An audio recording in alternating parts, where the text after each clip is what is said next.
Well, I'll tell you this. I met a guy over in Portland, and it's funny because he and I were talking yesterday, and I met him back in 2022, I believe. It's when I really started consulting companies, and he had a question on a Facebook group, and really the question was, he had an employee that was a great employee. He's been working for him for years, paid him well.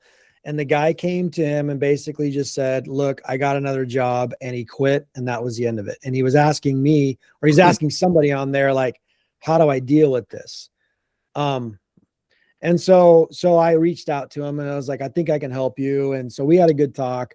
And after we talked quite a bit, this isn't your problem, Jeff. Okay. I'm sure it's not. I'm just telling you, I said to him, I said, 90% of the time when guys leave like that, it's our fault as businessmen. It's, we didn't share with them our vision. Most of the time, these guys need to know that you as an entrepreneur have a vision. Something that they can hang their hat on and follow. And a lot of these guys that are like owner operators that are out in the field and cutting it up with their guys and just, having a good time, they're the ones that lose guys, because eventually the guys are like, dude, I don't see you going anywhere. And I think this is mostly on a subconscious level, right? But so I was telling him, I'm like, dude, you have to tell your employees what your vision is, like where you're going.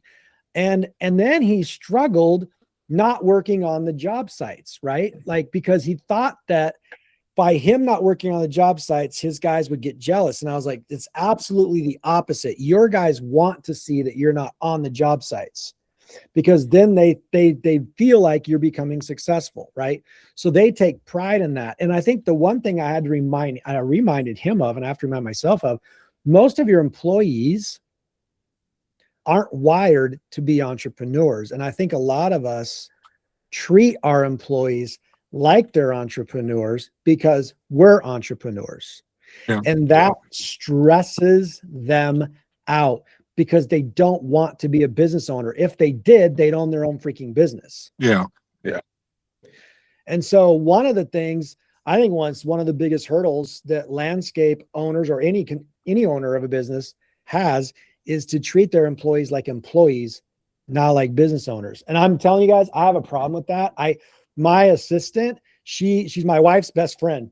And I know she complains to my wife a lot because I treat her like a business owner. But I told her when she came to work for me, I was like, dude, I'm not going to call you all the time. I'm not going to check up on you. I expect you to do your job, and that's it. And she knows that I'm a very difficult person to work for because I don't have time to babysit her. Likewise, Kevin, the big infamous Kevin, the awesome guy, right?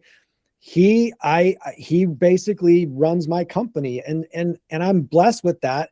But our guys out in the field, they got to be treated like employees. You can't like one guy over in Missouri, another guy that I talked to, he got this guy that he was working with, and he kept just giving him raises and raises and raises, and finally the kid got a big head and quit. And he's like, why did he quit? And I said, you paid him too much. You're going to have to explain that. What does that mean? You paid him too much. He couldn't mentally handle it. He wasn't prepared to make that kind of money that fast. And there's a theory, I'll call it a theory, I don't believe it's a theory at all, that it's called the 10% rule. And the rule says that if you get 10% above or below what you believe you're worth, your subconscious will go into corrective behavior to get you back to where you believe that you should be. Now, if you believe that theory, which I do, I've seen it at work in my life and everybody's life around me. If you believe that theory, that is exactly what happened to this kid. And when I explained that to him, he was like, oh my gosh, yeah, I could see that. Because what was going on is the kid was going out, and he found out that he was going around town and he was talking about how much money he was making. He went out and bought a new truck, and then he just got too big for his britches and he quit. And really what it was is he couldn't handle making that much money because he didn't go slow enough and ease him into it. And just on a subconscious level, he didn't believe he was worth what he was making. So he had to do something get him back. Do you think it's the money, or do you think it is with more money comes more responsibility? Yeah. Because adding more responsibility before you're ready is also a lot of pressure. And the risk of failure increases. Yeah, that could be true. And I have seen that happen to me over the years as well. Yes. But I think in this instance, I do think it was the money.